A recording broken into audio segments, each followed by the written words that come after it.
It is 5:05, Monday, March the 20th, and it is time for the Special Community Development Committee meeting. If I may have a roll call, please. Present. Alderman Moiseo. Alderman Florian. Alderman Hayes. Alderman Turner. Thank you. We move on to audience time. Is there anyone in the audience that would like to speak regarding any of the items that are on the Special Community Development Committee meeting? Okay, thank you. Please. You have 3 minutes.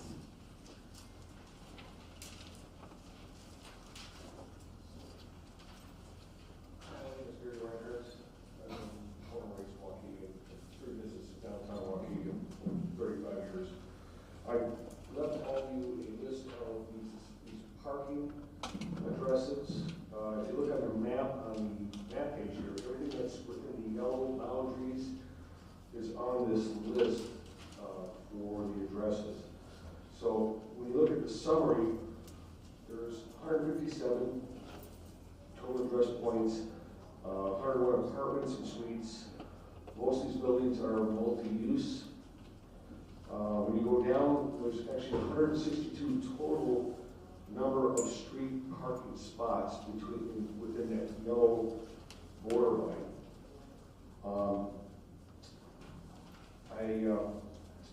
When you look at and consider the amount of the tenants that are living in apartments, the business owners, not only the business owners, but also they have employees, and you also have clientele. It's really not adequate, and we took the time to go up and down Genesee Street, myself and Mark Hahn, with a petition. What do you think about your parking situation? And oh my goodness, if you take the time to talk to these business owners, they are outraged. It's affecting their businesses, their clienteles. We have issues of the fear factor that is involved with downtown Waukegan. The fact is, if you have jury duty, your orientation includes the aspect that you know where you're at, you're in downtown Waukegan. It's probably best that you stay in the courthouse. Is it justified? Not entirely by any means, but that fear factor keeps on spreading. It's kind of ironic reading through the school board's issues regarding the one-stop shop. The reality is if you've been around downtown Waukegan for any period of time, some years back, downtown Waukegan was the one-stop shop. Everyone from the county came to downtown Waukegan to shop. That's not the case anymore. We switched from successful businesses and people spending money down here to a period of social services. During that time frame, as a business owner, I had 3 businesses plus apartments down here. It was a mess. A lot of issues. I'm trying to look for what this school district plan is going to do in a positive way for the business owners besides putting it in their back. Thank you, I appreciate that. Would anybody else like to step up? Mr. Hughes?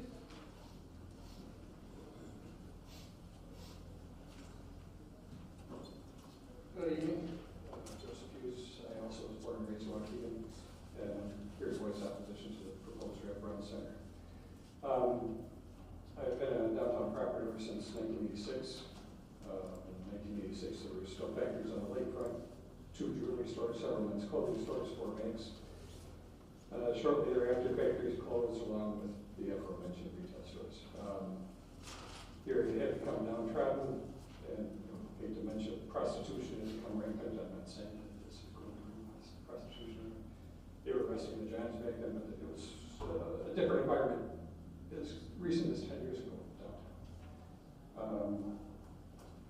Will this use return to that? No. However, the area really really started to turn around when Ken Boone renovated the old public aid office into what is today the Family Piano, Greentown Tavern, Green Mayfield's office, along with many other businesses. So public aid moved out, and Cool Food Pantry moved out. Now the south end of downtown is much better than it had been. And probably 40 years ago, the south end of downtown was the rougher end. Now it's kind of up and coming. I believe that we'll all see Lot F become something before too long. It's a very desirable, developable site.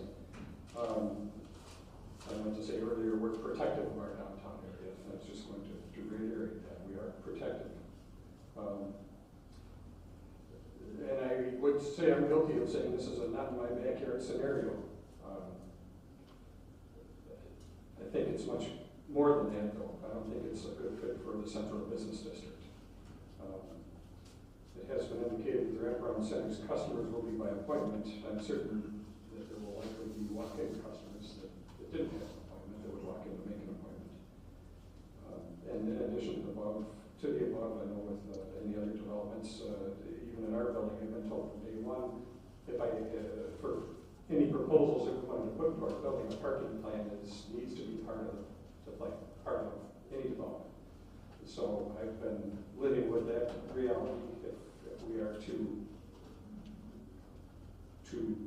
solicit a successful business to our facility, I've been notified that we need to provide a parking plan for that. And it appears that the parking plan for the wraparound center is sufficient. Thank you for your time. Thank you, sir. Mr. Ray? Randy Smith. Good evening, everybody. I'm got a proposal for the wraparound center / administration building.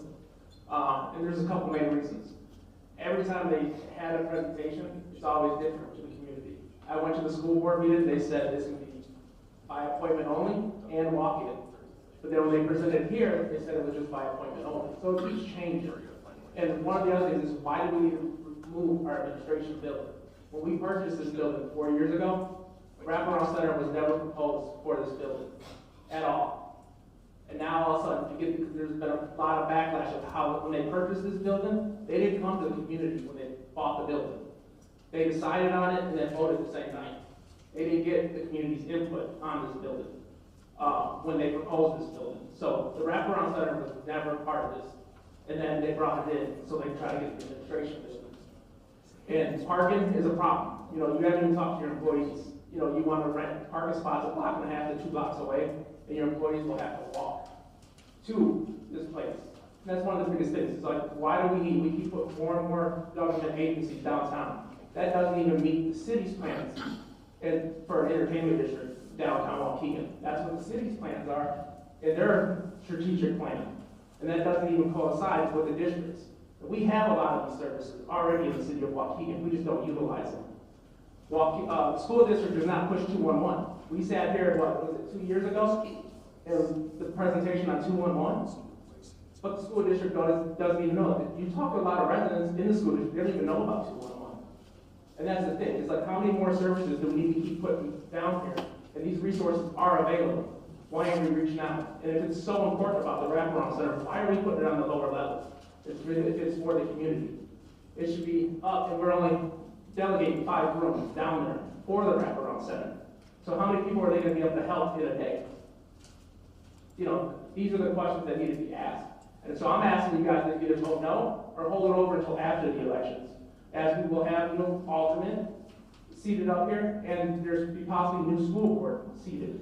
And I'm asking, now is such an urgency right before the election to get this pushed through. And I'm asking to either have it held over or vote no for it. Thank you. Thank you, sir. Anyone else? Mr. Hahn. I got a handout. Did everybody get the emails that I sent them?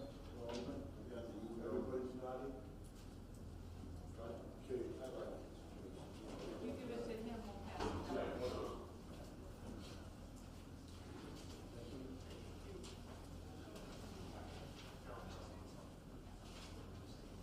That should be the petition and a cover. It's what you emailed, right? Okay.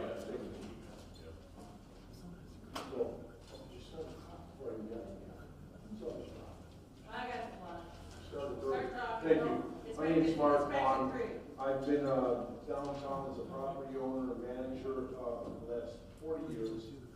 My two colleagues had spoken earlier, we have well over 100 years of experience down there. And I'm sure that the school district at some point, or the state, has probably presented a bright picture of what all this can do. And that happens a lot. Things come up and all bright and shiny and everything else.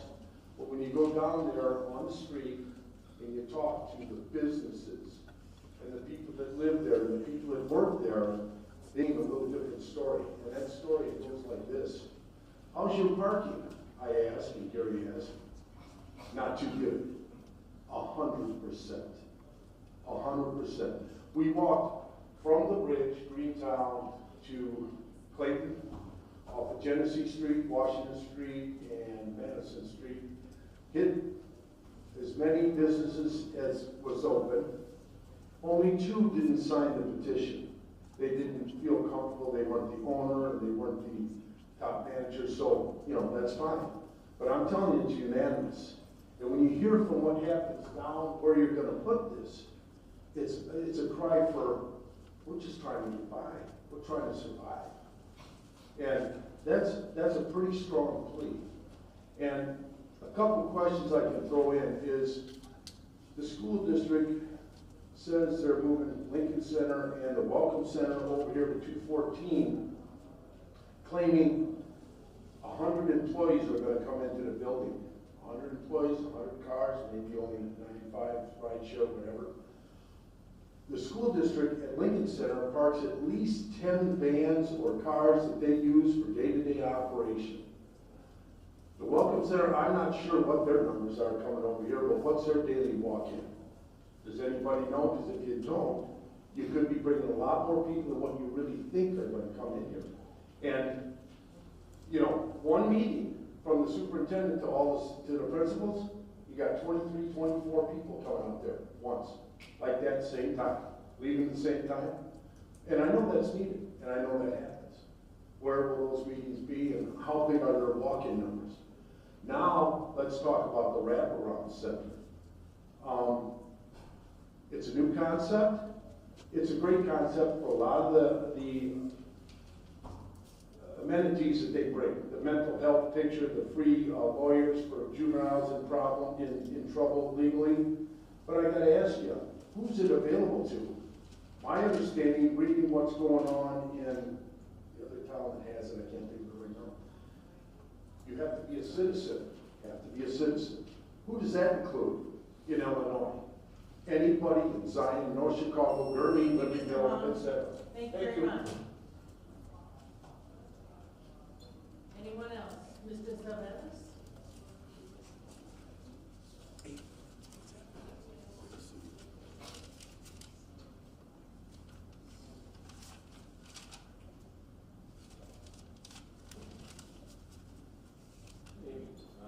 My name is Celebrities. I myself and my family have owned property in downtown Waukegan since 1952.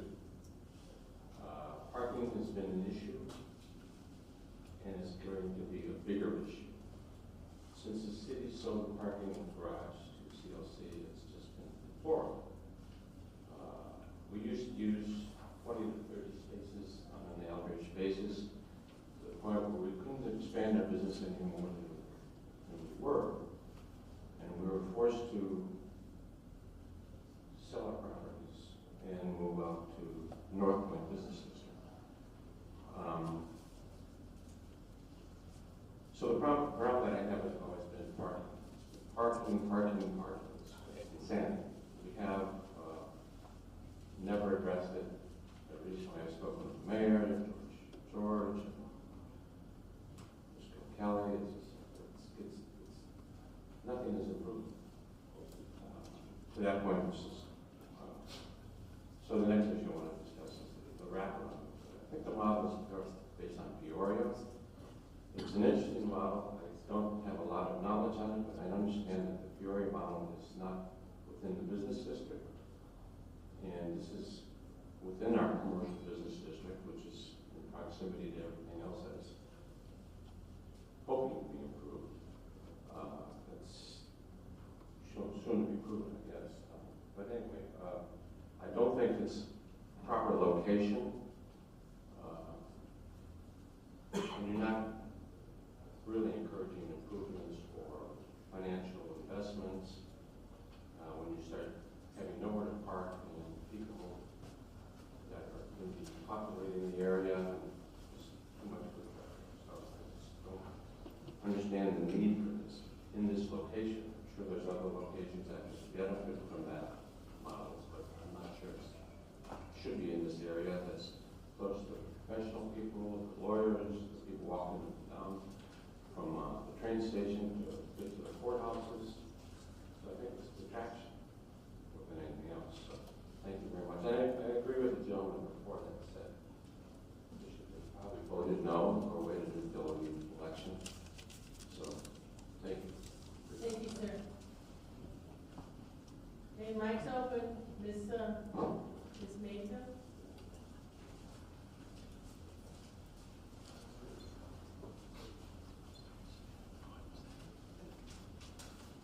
Good evening, everyone. Rita Mayfield, State Representative, Waukegan, South Genesee, Waukegan.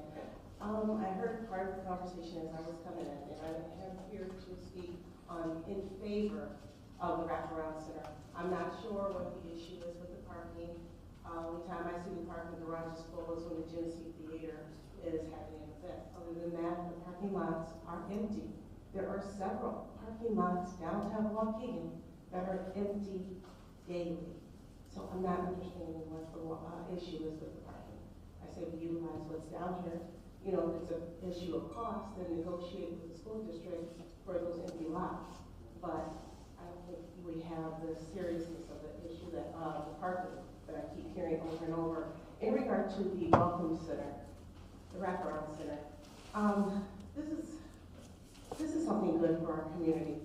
It is not that often that we're able to get state dollars to where we can actually bring transformative programs to our community. When you look at our youth, when you look at the mental health that our youth has suffered coming off of COVID, it is devastating when we talk about all of these children who have attempted suicide. These are things that are not in the newspaper. They don't report these things, but we know that it is happening, and a lot of times parents don't know.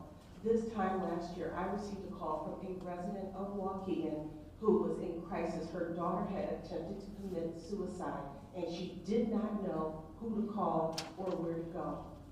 They were lucky. Their daughter survived. But what about the ones who aren't that lucky? Where do they go? How do they get these answers? All we're saying is let's just provide a professional setting, because that is what this is. I keep hearing these are not professionals. They are absolutely professionals. The individuals who work at Lincoln Center are professionals. The services that are going to be provided will be provided by professionals who will then be in the downtown area. Businesses that are downtown will have an influx of individuals who may want to shop there. People go where new businesses go where the people are. If you want to bring new businesses in, then you have to have foot traffic. That's what they ask for. They're asking for the foot traffic. And that's exactly what you're going to get with this wraparound center. You're going to get the foot traffic that is desperately needed in downtown. I'm down here all the time. I shop in our small shops because I love them. We have so much to offer. But wouldn't it be great, other than during Art Walk, to have a lot of people daily shopping in these stores, patronizing our restaurants? If you have to park in a garage for, you know, it's not even $1. It's worth it. It is truly worth it. So I would just ask that you truly think about this. Think about what it is that we are bringing to Waukegan. Thank you, Ms. Mayfield. Ms. Anita Hanna?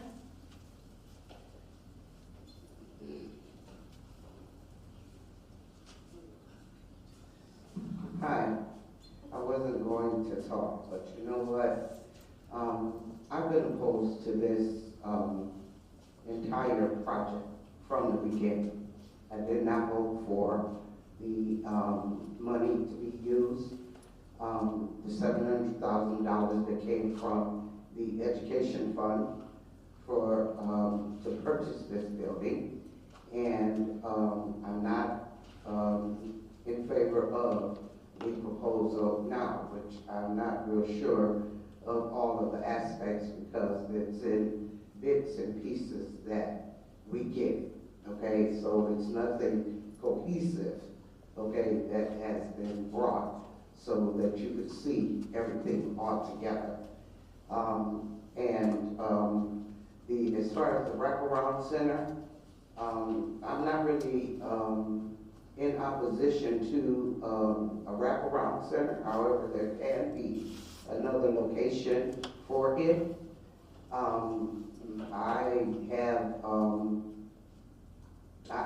The kids, they talk about the kids that are in so much need of, mental health and everything else. Well, our students here in Waukegan are in need of education. Education. This 214 Washington Street, the comment was made that it's priority. How is this priority over the fact that our children are not reading at grade level? At every level. And that we need to be spending money to improve the education of our children. Not having all of this, okay, attention from people about a building instead of all of the attention on education of our children. I am asking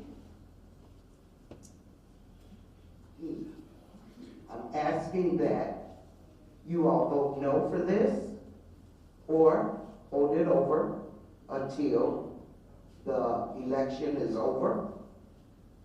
If anything, we just don't need this. We really don't. You talk about the city, wanting the city. Well, you get a good educational system and will increase things that come in the city.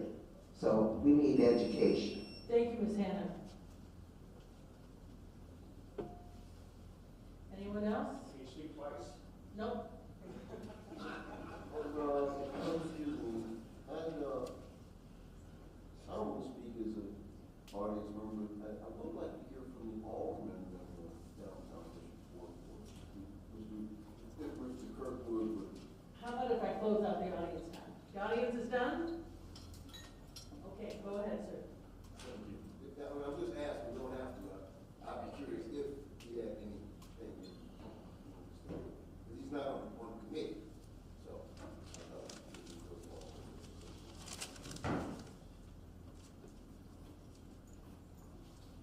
Well, Alderman Turner, I want to hear from the district as a whole. I've heard some of the comments from the audience, so I'd like to hear from the district as far as the presentation we were supposed to hear, and then go from there. And then collectively, I can then give you a more succinct answer. But just hearing what the business community and some of the other residents have said is not enough for me to make any type of decision. So I like to hear the presentation that we're supposed to have had some time ago, and then a decision could be made as a whole, as a committee, because my particular view alone, it takes all the alderpersons to vote. So, and certainly in my past experience, the sitting alderman of the ward doesn't always get what he wants because you don't get the cooperation from the other alderpersons. All right, thanks, sir. All right. That concludes audience time, the question from the alderman. Now we will move on to number 3, old business. First item, item A, is an ordinance approving zoning calendar number 2694, a variance for parking requirement for a proposed school administration building and education services center, wraparound center, and multi-purpose training meeting room at 214 West Washington Street in the downtown Lakefront Overlay District. This matter was referred back to the Community Development Committee meeting on February 21st, 2023. May I have a motion, please? I'll motion just so we can move this on. Okay. Motion by Alderman Florian, second by Alderman Hayes. Okay. Roll call, please. Do Any we- questions, concerns? Yeah, Whoa. it would be appropriate to then, to ask for the presentation Okay. from the applicant at this point.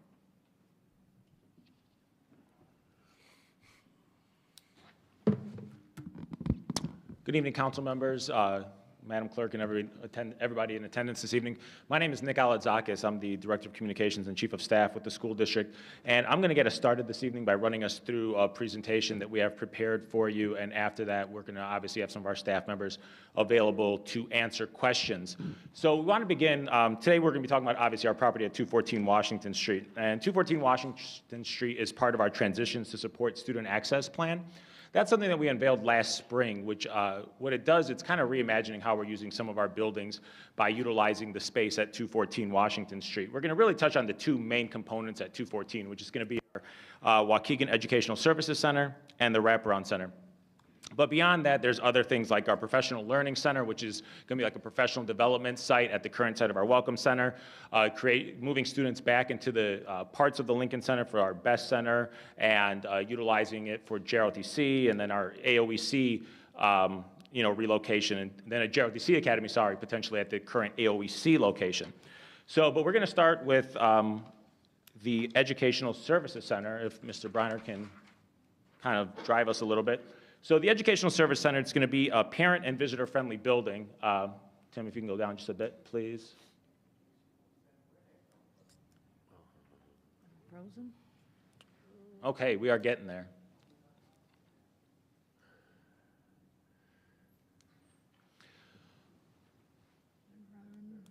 Can you go down?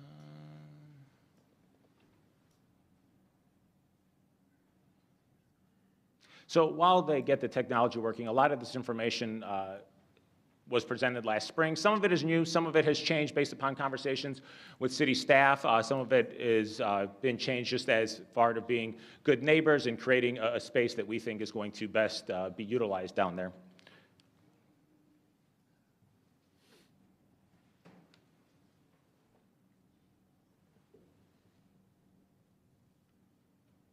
There you go.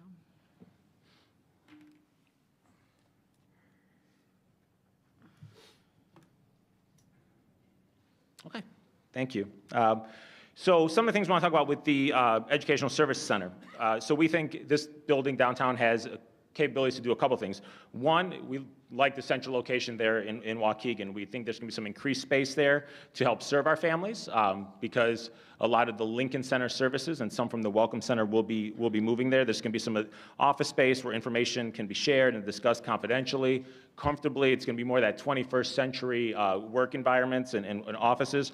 We are going to be dedicating free parking to our visitors. We are going to have a large chunk of the parking that is on site dedicated to visitors, both at the Educational Service Center, our itinerant staff, and to the Wraparound Center. And like has been stated, we're working on some considerations for other parking, both on-site and off-site for staff. We also want to create a kids area. We know if you have young children, you have to visit to conduct business somewhere. It's always helpful to have a place where the kids can be monitored, by professionals. And it's not a daycare. It's something where 10, 15 minutes, if you need us to watch, your child while mom, dad conducts district business, we're going to be able to do that. Moving on, we're going to talk about some of the departments that are going to be immediately moved over to the Educational Service Center, and that's a lot of our public-facing departments. It's the departments that staff and families are coming to see, like our Welcome Center. Our Welcome Center, for those who don't know, it's located on Greenwood currently. It does a lot of our registrations. Over the years, they registered somewhere in the neighborhood of 2,500 families a year. It's been reduced in the sense of now that they're doing electronic registrations. They're doing some off-site registrations like this past weekend where we did kindergarten students. So you're registering there a lot of your incoming kindergarten students, and then families new to Waukegan. That's kind of like the first place they go. But as a lot of that's been shifting online, the amount of walk-ins has been reduced. Family and community engagement, our outreach department, our English learners, child nutrition and transportation is a very popular department for families to visit. And then from a staffing standpoint, you have your payroll and your human resources. When members are coming into our central offices, particularly when they're new staff members, that's generally where they're going to be going to see. And so then floors 2 through 6, which are like the tower floors, that would be more for some of the administrative staff. Now, not every administrative staff member from our Lincoln Center building is going to move. Some are going to remain put, particularly like in the finance department, and as you can imagine, in information technology, I mean, moving the big lift that would be to move the servers and everything over there would be impractical. And so you'd see a lot of our IT, some of our finance, some of our diverse learners, as you may know them as special ed staff, staying at the current Lincoln Center. Our next slide just shows an example rendering and a layout. Again, this may not be exactly what it's going to look like, but what we're going for is that kind of clean, modern look. And there you have a layout of the first floor. So you see a lot of private offices, some open space. Again, we're hoping to make it welcoming. We're hoping to be one spot where parents don't have to bounce around to different buildings to receive services they need. Now we're going to move on to the wraparound center, which we know is a point that a lot of people have some questions on, and so we're going to hope to answer those as we go along. We want to start by kind of talking about what is a wraparound center. And simply put, it's a one-stop location for students, families, other residents to receive those therapeutic supports and access to services and resources from community agencies. And it's going to be open to Waukegan families, and it's going to connect them to these services that they need to help meet their basic needs. We do want to talk next, before we jump into the presentation, about funding. Our Board of Education has been great in saving tax dollars over the past couple of years. We've gone 3 years by keeping taxes level. And a lot of this is going to be funded through some grants. Our capital improvements, the state has allocated funding for capital improvements to the wraparound center. The Department of Commerce and Economic Opportunity awarded up to $2.5 million for some of the capital improvements to the building. Additionally, the DCEO has awarded additional $750,000 for construction renovations to the building through our school's foundation. And the Illinois Criminal Justice Authority has appropriated up to $800,000 in annual operating costs. And Representative Mayfield, Senator Johnson have been great advocates for that. And so this speaks to one thing that's very important to us, is ensuring that, as we're building out the space and then as we're operating year to year, it's something that, monies have been appropriated for, and we obviously want to maintain that funding. We don't want to have to give back that funding that's been appropriated for the space. We're going to move on to talk a little about the wraparound center function. And so the center would be run by a district-hired director along with support personnel on hand. In the center, there in the lower level, there would be 7 lower offices that will be equipped to host individual or small group sessions by appointment. And the by appointment thing we know has been important to the city and to the city staff, and that's something that we're willing to commit to ensure that those walk-ins, that we're not having the large crowds of walk-ins, because we know local residents have raised that concern, some of the business owners, and we're committed to that. There's also going to be like a common reception area, because where potential conversations can be had between the agencies, because we understand there's going to be some collaboration happening. And tentatively, from an hour standpoint, 9 a.m. to 8 p.m. Monday through Friday, but that's going to be based upon need. As far as services go, that's another question we receive a lot.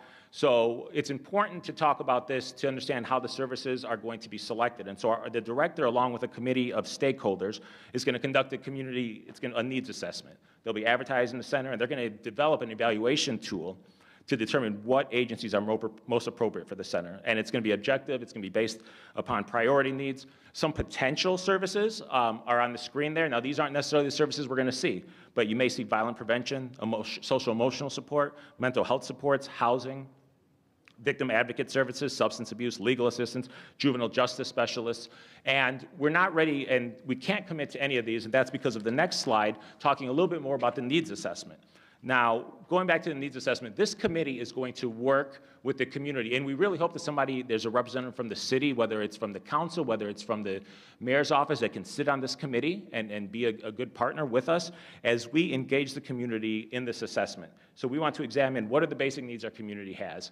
How are those needs being met? How are they not being met? In instances where these needs are not being met, what barriers exist? And if we know what barriers exist, how can these agencies that we ultimately partner with help to meet those needs? And how can they offer the resources and services and the supports to empower our students and families in a coordinated, comprehensive manner? So when our families come down, and we anticipate it's going to be mainly, our families, but if, a young family that doesn't maybe have children in our district, if you have children in one of charter school, private school, they're not going to be turned away, with their Waukegan residents. And so again, we really hope somebody from the city also can have a seat at this table, as well as some of our other partners in the community. Just to discuss some options. Here's what Peoria has had over the years. This is probably over the past 2 or 3 years. Some different services they've had. Now, they haven't had them all at one time, but they've done trauma, they've done outpatient counseling, they've done behavioral health services, they've done services for LGBTQ plus community, sexual health. They've worked for family services, medical assurance assistance, pregnancy option and adoption services. There's been a food pantry, there's juvenile justice probation support, legal referrals, trauma support, drug counseling for students, and the like. That's what they've done in Peoria. Again, that's not to say that's what Waukegan's going to look like. While we know our communities are similar and our needs may be similar, ultimately that needs assessment that the community has an input in is going to dictate what agencies are going to be best serving our community. And then on the last slide, before we turn it over to questions, is just another little rendering of what the lower level may look like. And then you see the architect's drawing that shows some of the offices and such that will be populating that lower level there at the wraparound center. And that concludes my presentation for this evening. We'll turn it over to questions, and some of my colleagues will probably be jumping in here to answer those. So thank you very much for your time. Thank you. Do we have questions? Alderman Florian? Yes. Thank you for that presentation. I saw some of the same presentation a week or so ago, but I do have some questions. So you talked about the fact that Waukegan residents can use the center. So we have, like my ward, I have Wadsworth addresses, Beach Park addresses, Zion addresses, and Waukegan addresses, but they all live in Waukegan. They don't live in Waukegan Township, but they live in Waukegan. So help me wrap my mind around that. Are all of the people in my ward eligible to come this, or just the ones that live in Waukegan Township? Okay. I'm going to have Ms. Rita Tate, who was our grant writer on this project, answer that. Hi, Lynn. Hi, Rita. How are you? I'm good. That's good. To answer your question, the Wraparound Center is for students and their families. And as long as they're students enrolled in Waukegan Public Schools, they will have access to the services that we will provide for the students who are enrolled in Waukegan Public Schools and their families. Okay. So that won't include the people who go to Warren Township or Zion Township? Okay, absolutely not. I was misled then before because I thought it was just Waukegan in general. Yes. Okay, and what about the charter schools then? They also are not included? Enrolled in Waukegan Public Schools, the students enrolled in Waukegan Public Schools and their families. Okay, but I guess I'm not on the school board or what, so I don't, charter schools are completely separate from Waukegan. They're separate from Waukegan so Public they would Schools. not be included Yes, either. they are. Okay.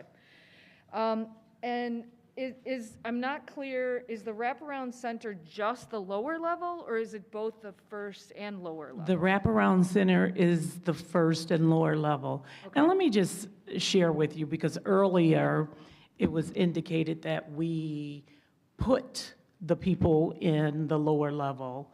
We have $4.2 million we have funds in order to renovate and operate the Wraparound Center. And those dollars can only be used for the Wraparound Center and renovating the area that will be used for the Wraparound Center. So we are looking to give our students and their families the best. And the $800,000, which is from ICEJA, it will be used for operations. And then you have $300.3 million to renovate the entire lower level of the Wraparound Center. 300 million, did you say? Yeah, 3.3 million, yes. So all the money you listed on the one slide then is only for the wraparound center, it's not for the rest It's of the building? only for the Wraparound Center. Okay. The 2.5 million is a renovation grant that was written, and the district was funded. The $750,000 that was allotted to the Waukegan Foundation, they were funded from a grant. And then we'd have appropriation dollars of $800,000 for operations of the programming. The district will also continue to pursue funds to support the wraparound center as funding becomes available. Okay, I just have one more question. So what about the coordination with community agencies that already provide these services? Well, what we're doing is we're expanding the capacity to serve students. I worked at the Lake County Health Department for 10 years, and I know what it's like to schedule meetings and put parents and their children who are dealing with situations. I know how that feels to put them on hold or put them on a wait list before they can be seen. Well, when children and parents are going through situations, they sometimes need to be seen right away. And so our wraparound center will give the community and the district and parents will provide an opportunity to expand the services that students may need when they're dealing with situations. Okay. And then we also talked a little bit about the implementation of the wraparound center. The way partners will be determined, there will be an informational session, and many of our social service agencies will be invited to an educational or informational meeting. At that meeting, we will do a PowerPoint very similar to this so that the social service agencies will have knowledge about what we're all about. After the educational and informational meeting, social service agencies will be invited to be partners and on this project. If they choose not to, okay. However, we trust that what we're providing is best practice. And and if they choose to be a part of this project in our partnership, then we will begin to work as such, as partners. And they will work closely with our project director. Okay, thank you for that. Mm-hmm. Any other questions? Yes. Yes. So I'm hearing you all say of reflective thinking here. The original origin of this program is because you all saw a need for psychological, mental, emotional wellness to be addressed. Is that why this program was originated? Absolutely.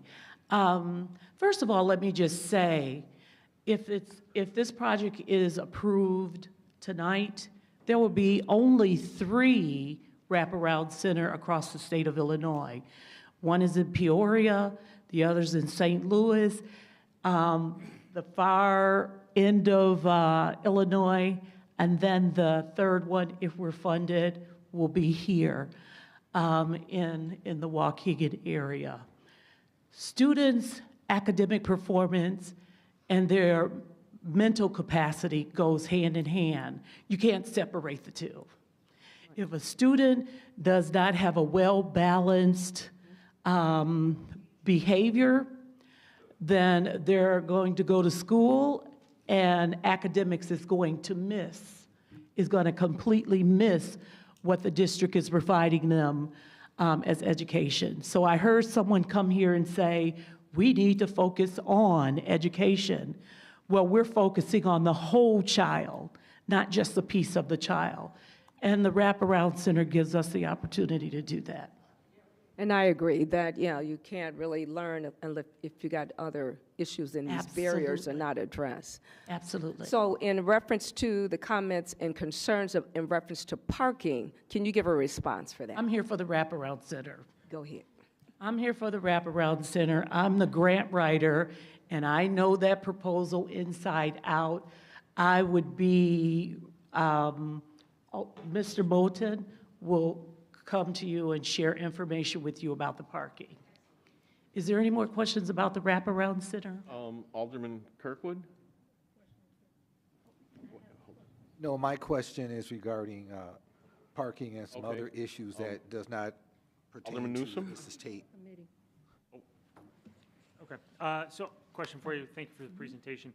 I've now heard 3 different stories as to who's going to receive the benefits of the wraparound center. And I'm looking at the application, and it says it will offer students, families, and other residents support. But you're telling me tonight that it's only students, Well, and then even then it's only some students. So I'm confused because there's been 3 presentations, there's been 3 responses, and the application, what's been put down on the application to the city says students, families, and other residents. So it sounds like it's open to everyone. Well, I'm the grant writer. I wrote it. The proposal is based on what we were funded to do. And I invite you to come to my office and take a look at the proposal.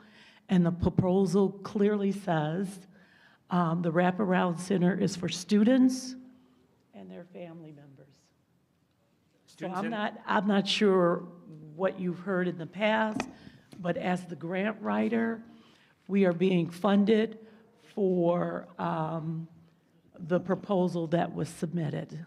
Okay, so that's, the application seems to run counter to what the information that we've been given.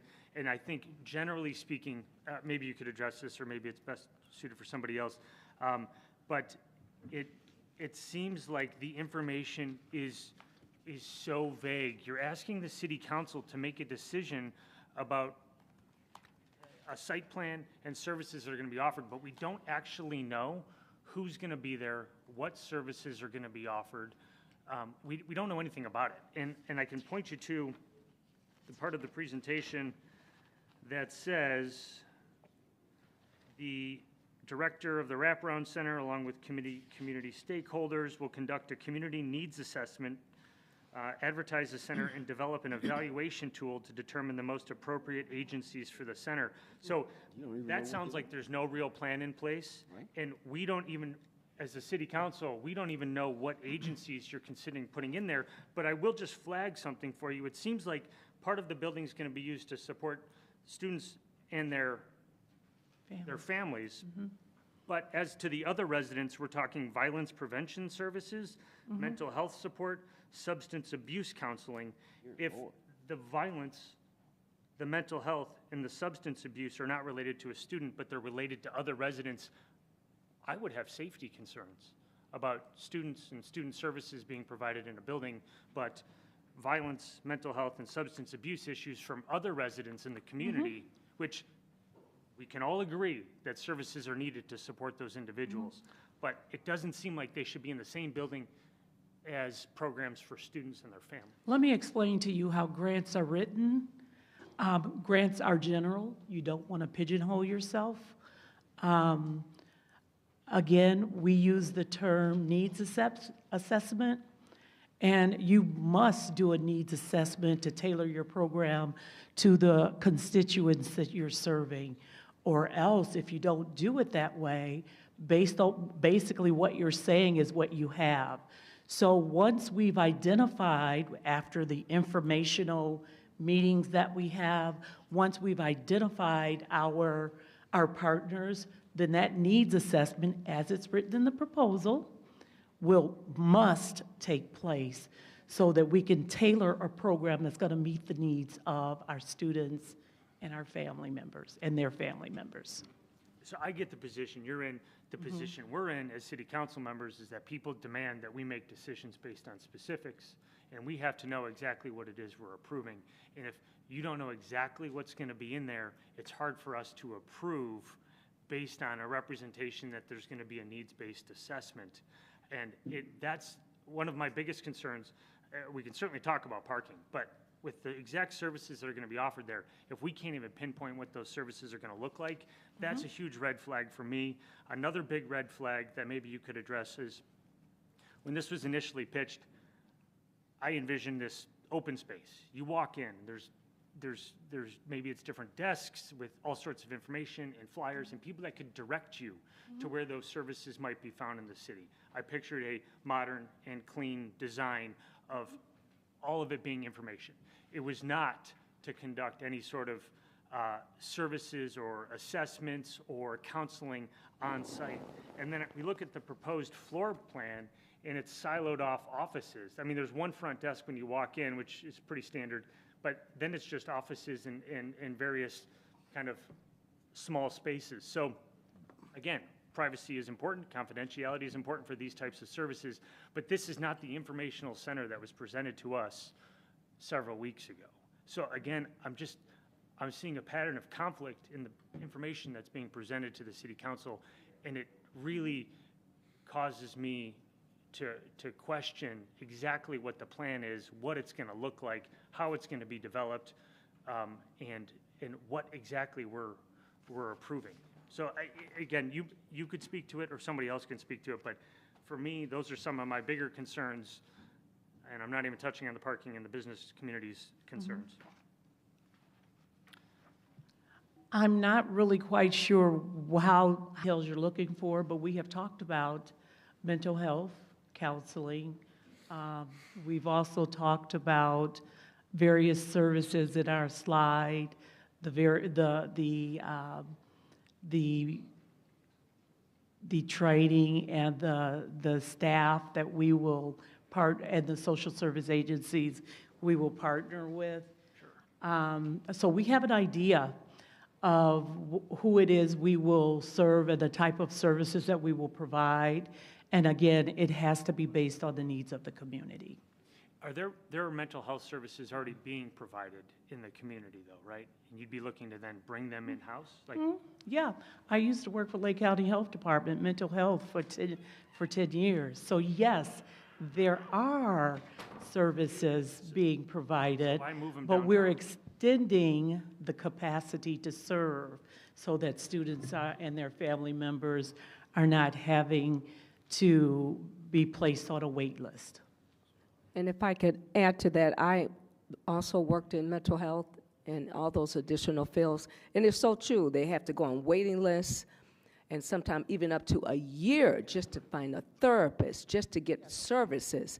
So additional services and a wraparound is needed, and I definitely advocate for that. And it is very, very sad that there's not enough services out here. So it's definitely needed. And I think they also qualified the different extended services that you, didn't I hear you say that? And I saw that in the slide, right? Yes, we did. Okay. Okay, Alderman Hayes? Any more questions, comments? I'll let somebody else have a turn. Alderman I have a question. I'm sorry. I do have a question. I have. Are there social workers in each school now? Good evening, everyone, Alderman. So we do have social workers represented within the school district at a variety of schools. Not all of those positions are filled, but we're actively trying to fill them. We also supplement those services with third-party agencies to help support our students. So those social workers already know firsthand what services the children need? Would you be using those social workers to do the assessment, or should they already know what the children need? They absolutely should know some of the basic things that our children need, but as part of that, we would be talking to our related service staff to help develop a needs assessment that will ultimately be reviewed and analyzed by a committee, as was stated in the presentation. And then I heard that there's not enough outside agencies. What are you going to be doing? Outside agencies, are they going to be using someone within their agency to come and work at the school, or are they going to hire new? Yeah, so let me try to answer that question, and also Alderman Hayes' some of his comments as well. So this particular wraparound center would be it would be like an outpost for some current agencies. The agencies would have representatives at the wraparound center. They would not be housed at the school location. So we're really trying to target students and their families. I know we talked about who would be receiving the services. The target is students and families. Now, if we have a new family in the city of Waukegan, say they go to Learn Charter or Cristo Rey, and they say, hey, I heard about the Waukegan Wraparound Center, and they walk in, we're not going to deny them service. We are going to point them in the right direction, but we will see them. But the main target and focus here is District 60 students and families. The outside agencies would be in the wraparound center and have representation. There would be a request for quotation, request for proposal process. Once the needs assessment is completed, to help bring those organizations in. So we do the needs assessment, we identify the specific organizations, not just the topics, but the specific organizations, and then the district would work with them to have a proposal in place to solidify how their organization would support the wraparound center. Okay. I have a question. Yes, okay, Alderman Hayes?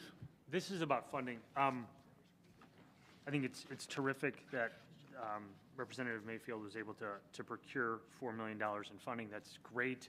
But my question is the funding tied to this address, or can it be used at a different location if you're able to find a suitable location with loads of parking? We certainly have vacant buildings throughout Waukegan. Could the funding be used for one of those locations? So to answer your question, sir, the funding in the application is tied specifically to this address and location. She just shook her head no. The woman that got the funding.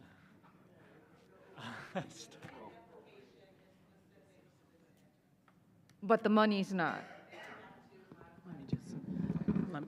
Okay. The grant appropriation is tied to this project, and the grant proposal is tied specifically to 214 Washington. Okay, thank you. Just a real quick one. No one's got a crystal ball, but hypothetically speaking, if you're able to modify the application, could you have the funding tied to another location that is perhaps more suitable for the mission that you're trying to accomplish? Can you reapply? As of right now, no. We can't just say we're going to take the money and go someplace else. We are not in the position to do that. We would have to go to DCEO, and we would have to go to ICEJA to get their permission to do so. But as of right now, no. It's tied to 214. Okay, Alderman Hayes, any further questions? Not about this specific topic. Okay. Parking, and I want to talk about the guys who came up and presented earlier on the parking, but I think Alderman Florian. Okay, Alderman Florian? And now I've lost my train of thought because we've been going back and forth so often. So you talked about the wait lists and the lack of services for mental health issues in the area, but isn't part of the problem there's not enough social workers? So how is this going to address that problem? Like, how are we going to expand services if we don't have people to provide those services?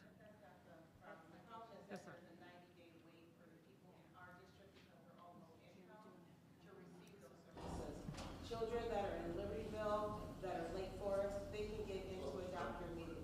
I'm sorry, yeah, we need to get you on record on the mic. So Can you next come to time- the mic? Yeah, come on up. I just don't want it to hit you in the head.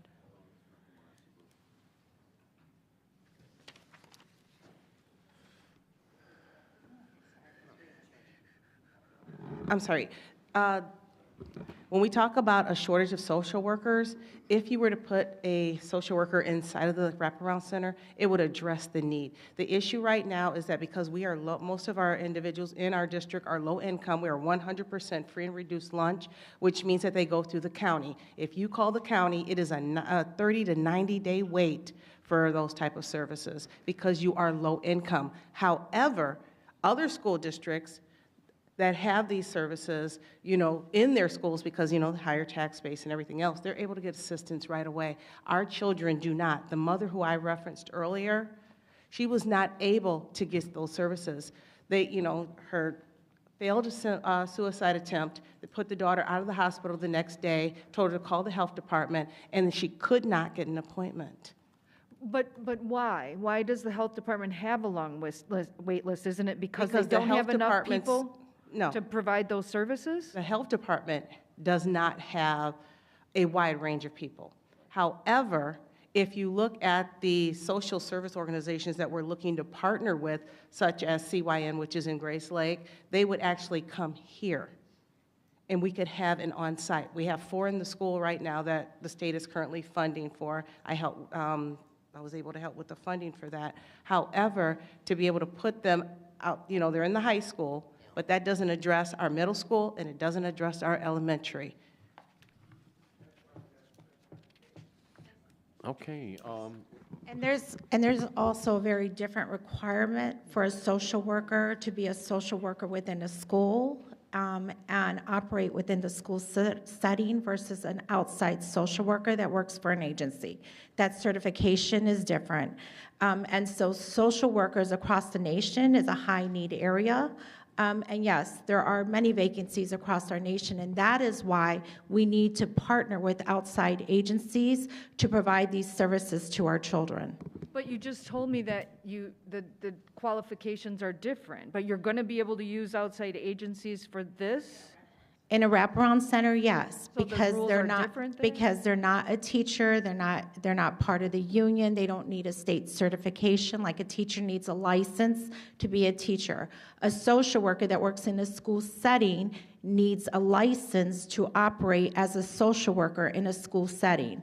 There are individuals who have bachelor's degrees in social work that are able to provide those same services. We partner with outside services like Asian Human Resources, BAM WOW, to offer even more services. The need is so great that we just need more services for our students. Okay, thank you. Any further questions? Alderman Kirkwood. Thank you. There's been a lot of questions regarding the parking situation, Mr. Moten. So my concern is that has there been procurement of parking, and is it a long-term situation? So that's a question that has come up from the different business individuals that have contacted me. And then I have another question after the parking question has been addressed. Thank you, Alderman Kirkwood. So the district is currently in discussions with Monami Realty for the parking lot on 216 Washington Street for a 5-year lease, up to a 5-year lease to procure 47 parking spots, which, according to the first agenda item, which is the parking variance, would satisfy in addition to the 64 surface level spots at the property for a total of 111 parking spaces dedicated to the site.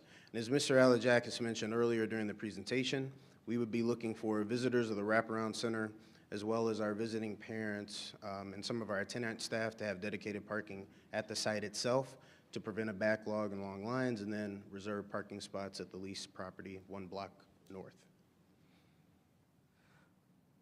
So what happens if that particular area is sold? Is that lease guaranteed for that period of time? So there are termination requirements on both sides in the lease that's being proposed. However, we have discussed with the City Planning and Zoning Department when we started this process as another option for the district to acquire parking passes in the city lots. But currently, this parking garage that I'm referencing, we've mentioned at previous meetings, is got anywhere from 12 to 15 cars on a daily basis. It's been with the same owner for quite some time. We're not aware of them having any intention of selling it. We know that that could potentially happen, but we have secured what we believe to be a viable option to satisfy the parking variance. But at this particular time, there has not been an agreement made at this time. We do not have a signed agreement by the Board of Education, but we do have a proposed lease agreement as well as ongoing discussions with the current owner of the property, and we feel very positive that they, based on our letter of intent, will agree with us. Okay. My next question is that there are concerns by the business community of having long lines transient individuals in the downtown area, as well as a food pantry. And the last time you presented, you stated that there will not be a pantry area in that particular 214 address. Can you assure those business people regarding the long lines, the loitering concerns that they expressed at our last meeting because it's by appointment?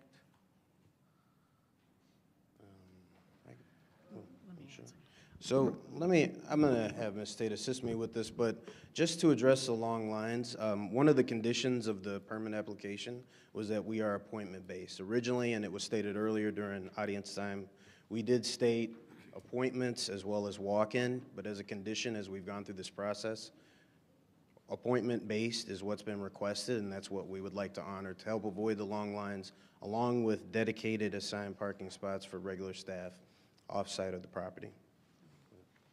And in reference to the food pantry, there will not be a food pantry set up at 214 Washington. The food pantry, we have partnered with UMA, and the food pantry will be held at 841 Grand Avenue. So it's in a completely different location than 214. Excuse me, I need to call out that 841 Grand Avenue has not been approved for that use.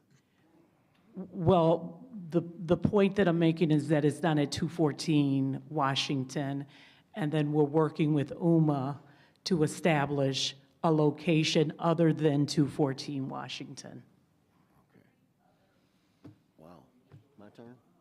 Any further questions? Yes, sir, if I may. Alderman Turner. Thank you. So, we talked about a couple, three different things here. Initially started out talking about the parking and potential impacts to businesses in downtown business and entertainment district. Then we talked about the rationale and justification for the, I'm sorry, sir, can you hear me better now? Okay. Then we talked about the rationale and justification for the wraparound center, which I had not intended to speak to, but since it's been broached, I'll just say that it would seem to me that social services is not within the bailiwick of the educational institution, right? And we have numerous social services agencies here in Waukegan and Lake County.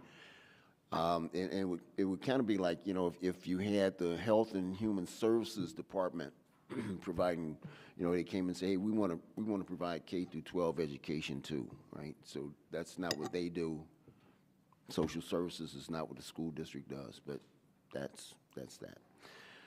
Then we just heard that, and I'm surprised to hear that 841 Grand, and this is kind of ancillary, is not zoned, is not approved for a food bank, but I know that I attended one down there recently, a couple of weeks ago. All right, so then I want to talk about the parking issue. Before I move on, regards the location of the wraparound center at 214 Washington, and I understand the question was asked and answered about could it move, but had it ever been considered to be located in somewhere else? So, for example, the old DCFS building on Green Bay, plenty of parking, plenty of space in the building, and then you got the old off-track betting down at Green Bay and 120 that's available as well. So maybe some other location could have been found. Then I want to talk about the parking. So, Mr. Hahn, and I'm sorry, sir, I've forgotten your name. Reiner, yeah. So these gentlemen circulated a petition downtown with the businesses. I think Alderman Kirkwood mentioned, and that's why I asked, because Alderman Kirkwood received several calls about from businesses downtown. It just so happened, quite coincidentally, I was downtown on Saturday for a show at 115 North Genesee, and it just occurred to me to ask a couple of the business owners that I knew. So I went to 5 business owners. Consensus is nobody wants this. It's going to have a terrible impact on parking That's what I heard directly from the people I spoke to. That's what I heard from the alderman down there. And that's what I heard from Mr. Hahn and Mr. Reiner. So it just seems that this is not a fit. It's going to have a negative impact. I also want to point out further, right, as I mentioned, downtown, Genesee Street, Washington Street, Madison, Clayton, all are designated business and entertainment district. And for decades, we had a plethora of human services or social services organizations centered in downtown. And we still do. We've got the courthouse, the jail, Prairie State Legal. You've got work release program down there on county. There used to be the welfare department, the social security department, and any number of others, right? So over the decades, we kind of got them out because we've all kind of had this broad consensus in Waukegan that we need to develop and get businesses downtown, and that's what we've done. And in fitting with our master plan, again, it's now the entire downtown is business and entertainment. And there is some allotment for housing and such down there, right? But now what we've got is we got the College Lake County, which has expanded its footprint, right? And is going to expand further, additional, right? Then we've got the Carnegie, the Park District is down there. They got the Carnegie Museum. They're expanding their footprint in downtown. These lots then come off the tax rolls, right? We don't get, nobody gets any property taxes from them, right? And then, excuse me, no, city, we're not clean hands on this either. We've got the entire block over there, north or south east of Washington and Genesee. So there's a lot of properties that are already off the tax roll. And my concern then is that we are continuing to put non-taxable bodies into the downtown area. We're not facilitating economic development, and we're particularly having a large-scale negative economic impact on existing businesses. So I'm not throwing it out there in more questions, but I just want to make those comments and my observations and my perspective and what I'm hearing from the people that I talk to. Thank you. Thank you, sir. There being no further questions, comments? Are we One last question. Yes, Alderman Had you Bolton. all, thank you so much. Had you all considered any other location? So, good evening, everyone. Superintendent Teresa Placencia, thank you for allowing us to be here with you today. No, when we did look within our own district to see what would be the most feasible and central location for our families.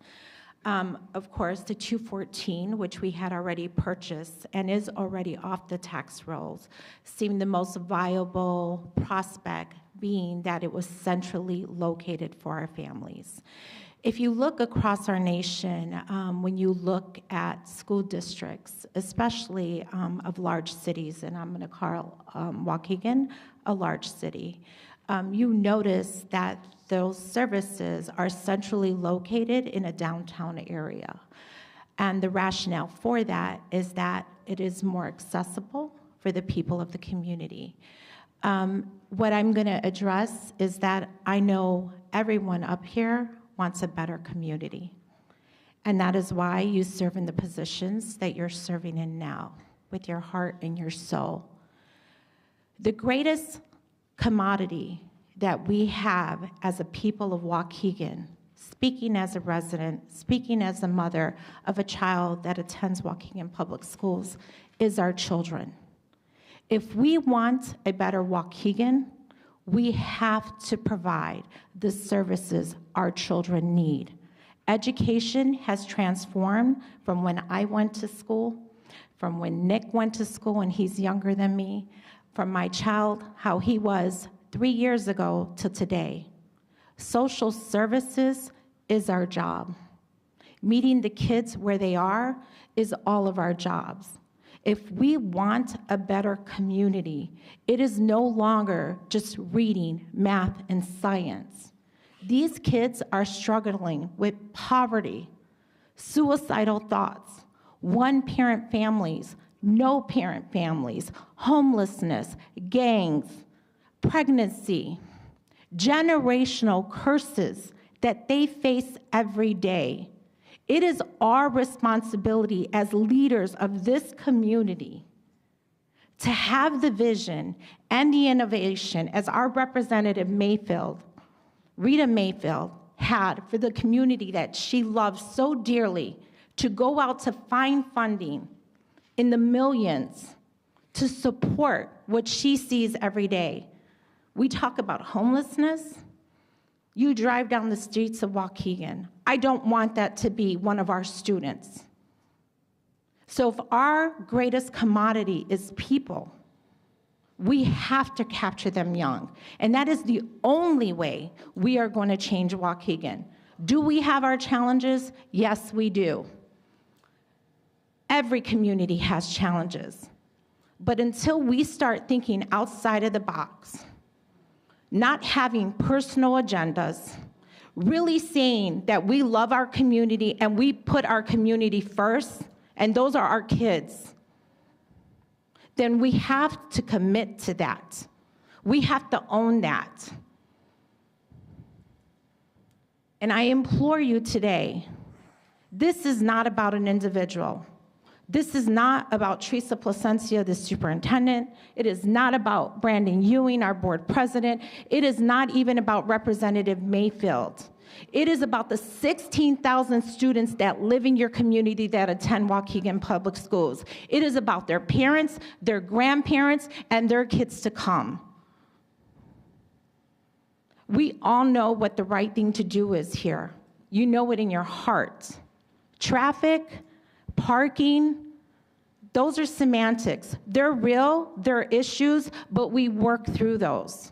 It is not no reason to say to 16,000 kids after a pandemic has hit us globally,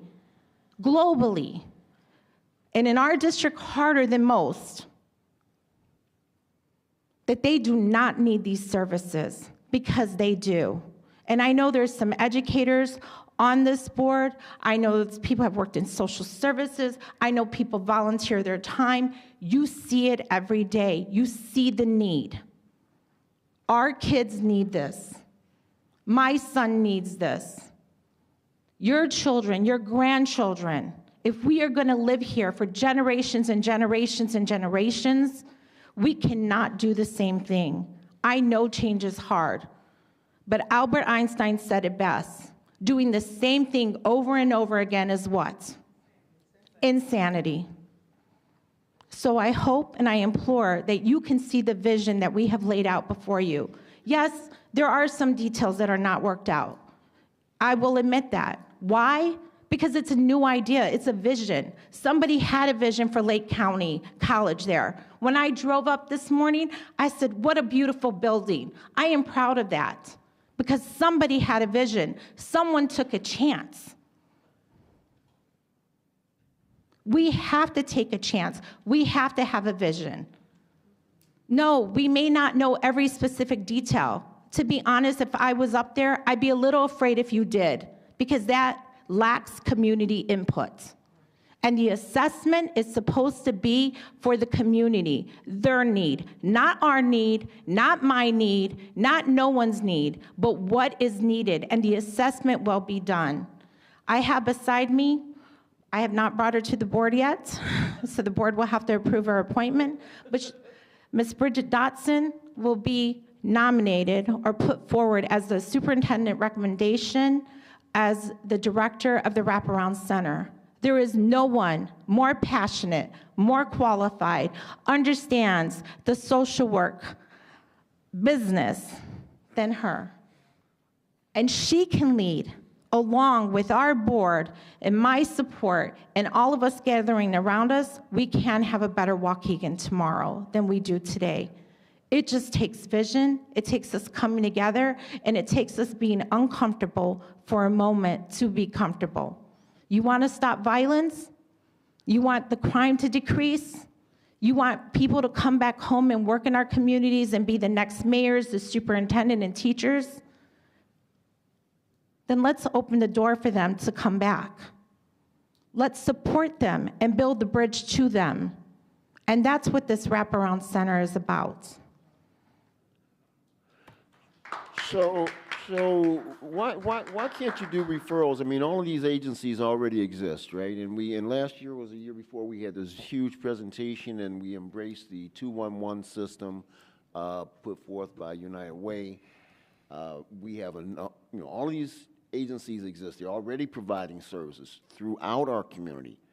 If someone came to me and said, and they do, they call me on the phone, hey, Keith, who can I talk to? And I say, well, here, call 211, right? Or I've been on a three-way with 211 and a resident trying to help them find. Why do we need a whole new facility centered downtown, housed within a facility that's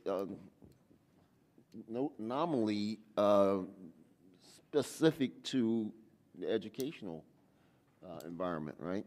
And then I got to tell you, I'm gonna take off my alderman's hat and put on my taxpayer hat because I pay a lot of taxes to the school district.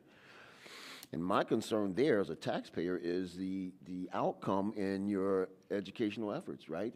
My understanding is that we have a problem with students graduating from school that can read, write, and count.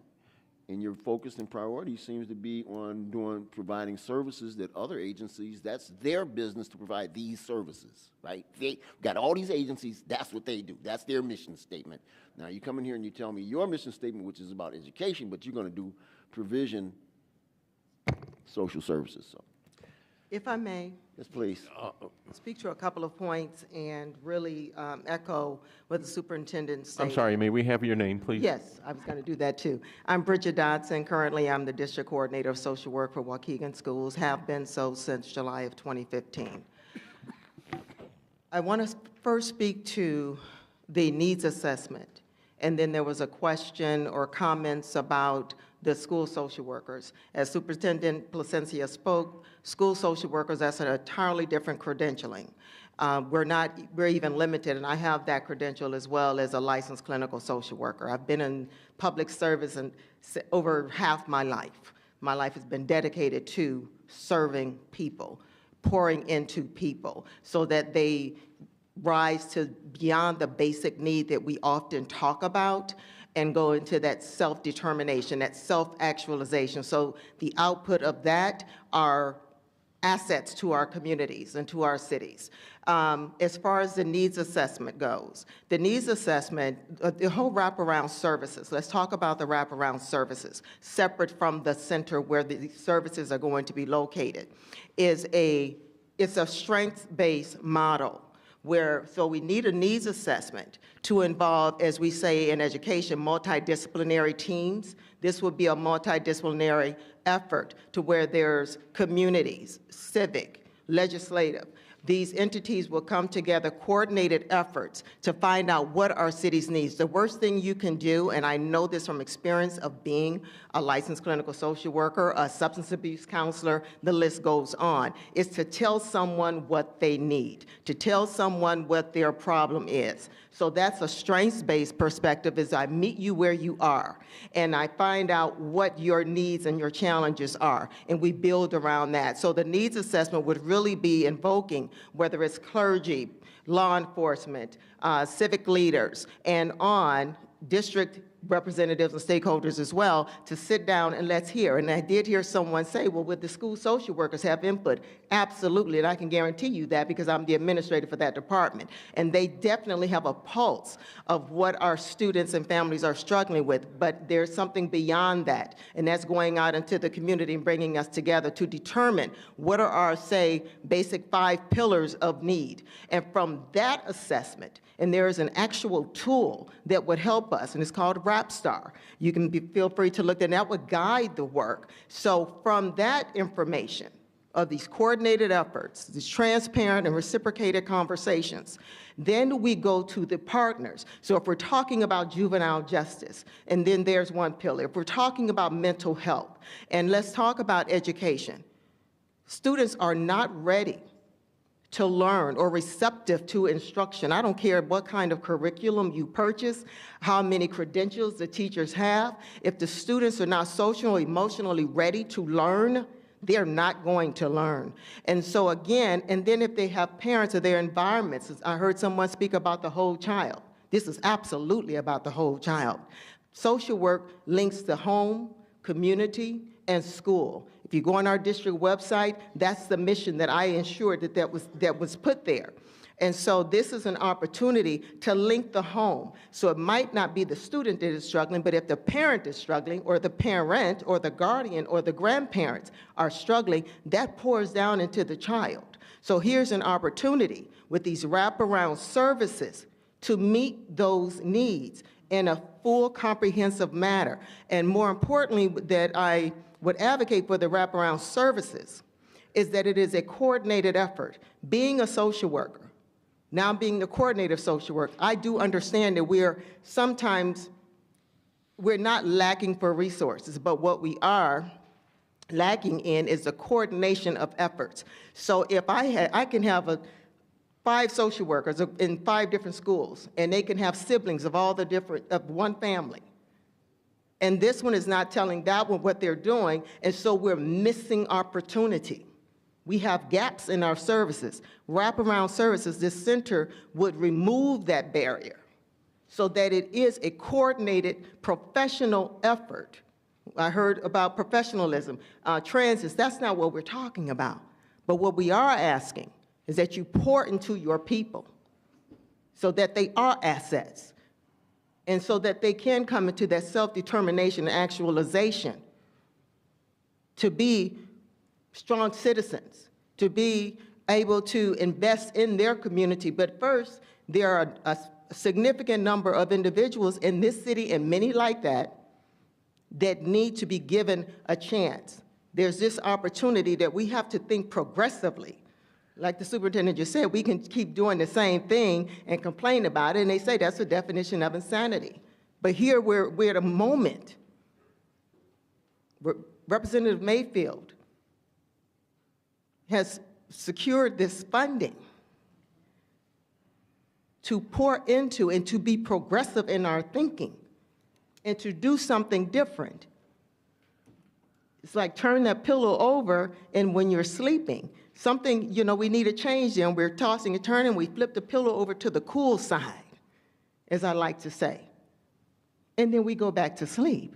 So here we have an opportunity, and it would be a sin and a shame, and I'm speaking from my heart, if this were to be reduced down to, and I'm not saying that it's not trying to devalue or invalidate anyone's concerns, but we have an opportunity here to be progressive, to pour into the community. And if it is reduced down to maybe not all the boxes were checked off, or we're saying that what about the parking and this and that, from Alderman Hayes' first questions about, well, who is the serving, who is it that? I accompanied several members to Peoria to see that wraparound center. And what I saw there changed me. I'm gainfully employed as the coordinator of social work. And whether I was appointed to be the director of wraparound or not, I believed in what I saw. I believed in the research that I had from Chicago to Milwaukee that have wraparound centers. I believed in that, and that's why I'm here. Thank you. Thank you. And I know you guys got time. My only thing is because I do agree. May I have your name and? Yes, sir. Alderman Rivera, my name is Brandon Ewing. I'm the school board president. Thank you, sir. I do appreciate your comments, Mr. Turner, because that's something that definitely crossed my mind, is what is the function of education and the job of educators.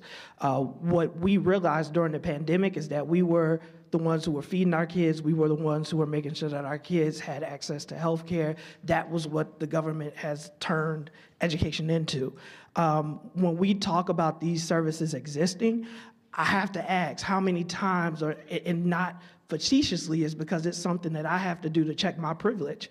When was the last time anyone in this room and not in this room, but on the podium at the school district, went to try and ascertain some of these services, right? What is the experience for our families when they call 211 and they're told to call this other number and they do it and nobody answers? What happens when you take off work and drive across town to find out that you needed a birth certificate? So then you got to get on another bus and drive back across town because you didn't know that that information was needed because there's a lack of communication. We created the intergovernmental group because we also identified that as community organizations, as government entities that are tasked with solving these problems to make life better for our citizens, we are failing on so many levels. 68% of our students live in poverty. 68%. We are 100% free and reduced district. We are not talking about vagabonds and vagrants. We're talking about our families. And this is something that together, again, I agree, not every I is dotted and T is crossed, but that's intentional. We heard from board member Hannah about not necessarily, is what are we focusing on and prioritizing? If we don't get our permitting, why expend and invest a ton of time, effort, and energy so that we get to the end of this and we're still not able to do it? We want to know that we're able to move forward with the project, that we have the support, and that we're a collaborative partner, and that we are committed to making sure that this fits and helps benefit our entire community. So as you guys saw the presentation, as you've heard from us, I wanted to come up there because I agree with you, Alderman Turner, is that also what we are doing is partnering. We're not the ones that are providing these services. We're partnering with entities and building the capacity, as we heard from Ms. Tate, in which these individuals would operate out of this space at the wraparound. But it's not saying that we are going to be the ones, a district employee is going to be the one that is providing the service. I'm going to throw out mano a mano. They have not committed. We're doing a needs assessment. But to give you an example, they have a facility in North Chicago. If they were to say that we're going to staff this center 5 days a week and be a satellite office, that is an opportunity that expands their capacity, right? And so that's why, as we're not trying to be vague, we are legitimately saying we want to know that we have the blessing to be able to move forward with the project. Because if we don't get your blessing, we do have tons of other stuff that we have to be focused on. We have tons of things that we got summer school that's going. Our kids are struggling with reading. They were out of school for 2 years. What are we doing in the supports that we have in place in order to get them back to where they need to be and actually better than they were pre-pandemic? It's because someone that's a product of Waukegan Public Schools, I know what my experience was, and it's why I ran for the school board, is because I didn't get everything that I needed. And I want to change that for my students. So I do say thank you for your consideration and your time. I know you all have a big job and a big responsibility, and so I know we've taken a lot of time, but there have been a lot of questions. So I appreciate it. I know the superintendent and myself have made ourselves available, and I hope that you support it, but I also want to say that I understand the position that you all are in and that you have to think about the entire city. Thank you. Thank you, sir. Well, that was a great discussion, lively and very animated. I appreciate everyone's input. I would like to be able to reread what we're going to be voting on. I have a motion by Alderman Florian and a second by Alderman Hayes to approve zoning calendar 2694, a variance for the parking requirement for the proposed school administration building, educational services center, wraparound center, and multipurpose training meeting room at 214 West Washington Street in the downtown Lakefront Overlay District.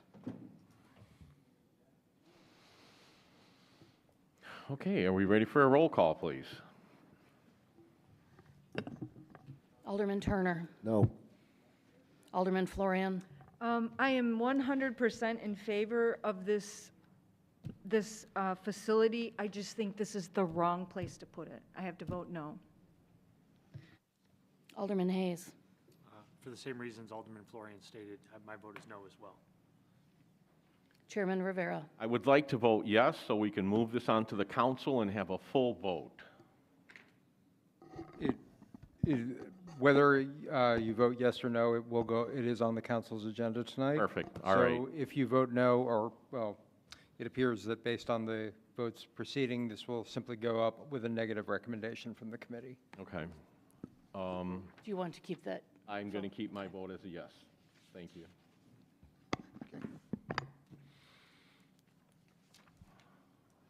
Okay, the next item, item B.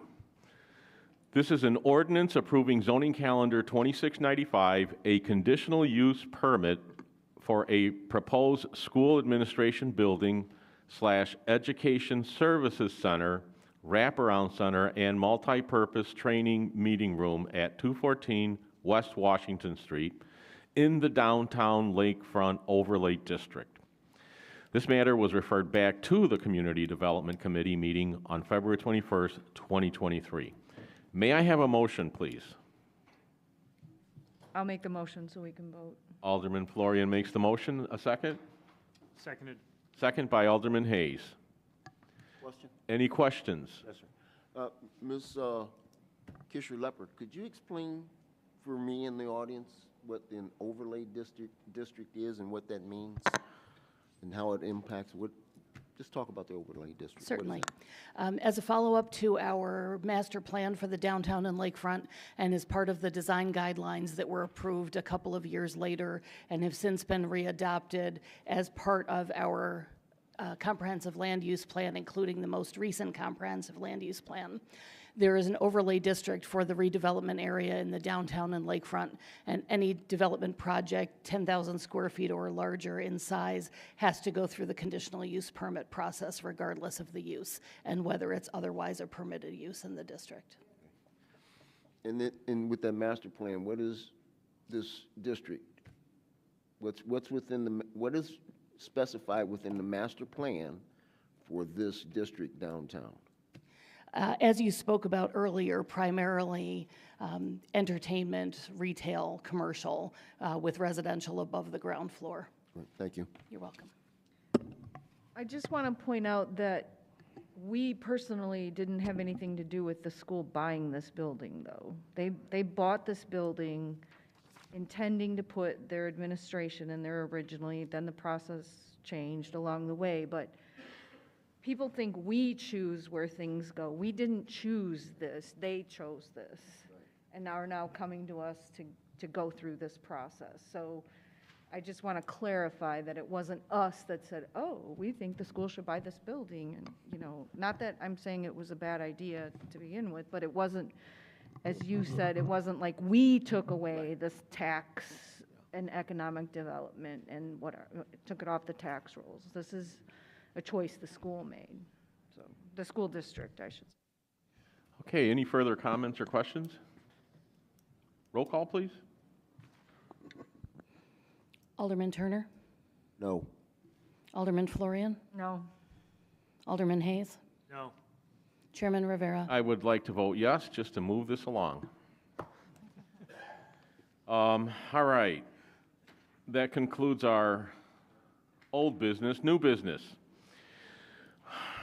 Item A, further discussion regarding the expenditure of funds for the demolition of the remnant water tower at 200 Seahorse Drive. So moved. Sorry. Any questions? This is actually just a discussion item if we want to discuss it Okay. at the present time, or we can Is there? discussion. I think we should tear it down. Yeah, me too. Okay. Yeah, I agree. I think it should be torn down. The numbers speak for themselves, but it's going to require maintenance into the future. Any further comments? Good. Thanks. All right. That concludes the discussion. Item B, ordinance approving a zoning calendar number 2700, temporary moratorium on text amendments to zoning ordinances from private parties. So moved. Seconded. Thank you. The City of Waukegan seeks the adoption of an ordinance imposing a moratorium on the acceptance of applications for text amendments to the Waukegan zoning ordinance by parties other than the City Council, Planning and Zoning Commissioner, or the Planning and Zoning Director pursuant to Section 10-21.1 of the zoning ordinance during the period of time required for the preparation, hearing, and consideration of a proposed unified development ordinance for the city. I have a first and a second. May I have a vote? Any questions, Yes, please. concerns? Yes. So how long is the moratorium? What's that length of time? Sure. So if I can step back and add a little bit more to the conversation, just so everybody understands what it is. We're currently in the second year of a 2-year process of revising our zoning ordinance, tree preservation and landscape ordinance, subdivision ordinance, and sign ordinance into one unified development ordinance that will clarify and make easier to understand how those rules work and what the requirements are for developers and property owners. So we're at the point now where we've done all of the assessment and looking at the current codes, and we're drafting the actual language for the new code. So we're asking for a pause on applications that change the language of the code while we're drafting language of the new code so that we don't create issues with language changes along the way. We anticipate that the new UDO will be adopted this fall. Probably early fall, but it depends a little bit on how long the council wants to review it, how long the Planning and Zoning Commission wants to review it. We anticipate in any case it would be before the end of the calendar year. And so this would expire at that time. And it would be just a temporary pause. And then once the new UDO is adopted, then people would be applying for text amendments to the UDO, not the zoning ordinance. And just to kind of tag on a comment, the UDO is basically one giant amendment to the zoning code. In fact, so big that it's larger than the code itself. And so there will be public hearings where members of the public can come to give their comments. The Planning and Zoning Commission will give their comments, and then the board will give eventually their comments on the actual the actual UDO before it's adopted. Yeah, my concern with this is that, excuse me, we're in March. You're talking about this not being ready until fall. Let's say it goes out until October. We already have a problem, some real challenges, often with businesses wanting to work through the process to establish your business, permitting, zoning, all of those things. It's a bureaucratic morass. Anyway. I mean, how's this going to affect? New business comes in next week and says, hey, you know what, I need a text amendment change to open my business over there. And we say, we're not doing that until, come back, see us in October. So most of the applications, sorry, let me try that again. Most of the applications that we get are not for text amendments. They're for conditional use permits, variances, things of that nature. We didn't accept text amendments at all from outside entities until 5.5 years ago when I became the planning director. And our legal team at that time and I agreed that we should consider text amendments by outside entities. Prior to that, it was only internal text amendments. So we do consider them now, and they're voted on by the Planning and Zoning Commission, making a recommendation to the council, and voted on by the council. But the vast majority of the text amendments that have come before you have actually been presented by staff. They've been ones that we have recommended as beneficial for the city. And so those would continue. And if there was a constituent that really felt that that was the only way to get through, they could come and talk to you as alderman. You could ask us to present a text amendment. The council can present them, the administration could present them, and the staff could present them. Good enough. Thank you. Sure. All right, thank you. Any further questions? Roll call, please. Alderman Turner. Aye. Alderman Florian. Aye. Alderman Hayes. Aye. Chairman Rivera. Aye, thank you. Item C, a resolution to approve a 5th temporary extension of an intergovernmental agreement with College of Lake County for the use of the Madison Street Mall. May I have a first and a second, please? First. All right, Alderman Hayes is the first, Alderman Florian second. Any questions to the motion? I just would like clarification, Ms. Noel, about, I see this is the 5th extension. I read everything about this, but just to give everybody kind of a idea of why we keep extending this and what the ultimate plan is. Sure. So We have this agreement with the College of Lake County for the maintenance and operation of the Madison Street Mall, which is the block of Madison Street between Sheridan Road and Genesee Street. Their daycare, the child care center playground is there. There's some plaza space. There's also a small street area where the alleys from the north and the south come in. That has been blocked off during the CLC construction as part of their staging area. But this agreement is for them to be able to police that area, to maintain it, to clean it, to do plantings and that kind of thing. We've had some desired changes on both sides to the language, and we're still working through some of the details of that. There are some technical issues that we just haven't quite gotten to agreement on, and we would ultimately like CLC to do their board approval first. They meet once a month, so that creates a little bit of a delay too.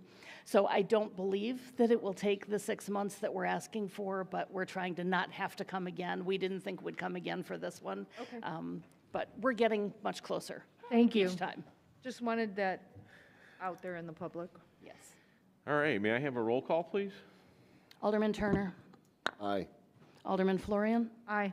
Alderman Hayes. Aye. Chairman Rivera. Aye, thank you. That concludes new business. There being no reports, communications, I will take... So moved. Okay. Second. All right, I have a motion to adjourn by Alderman Hayes, seconded by Alderman Florian. All in favor? Aye. Any opposed? Thank you.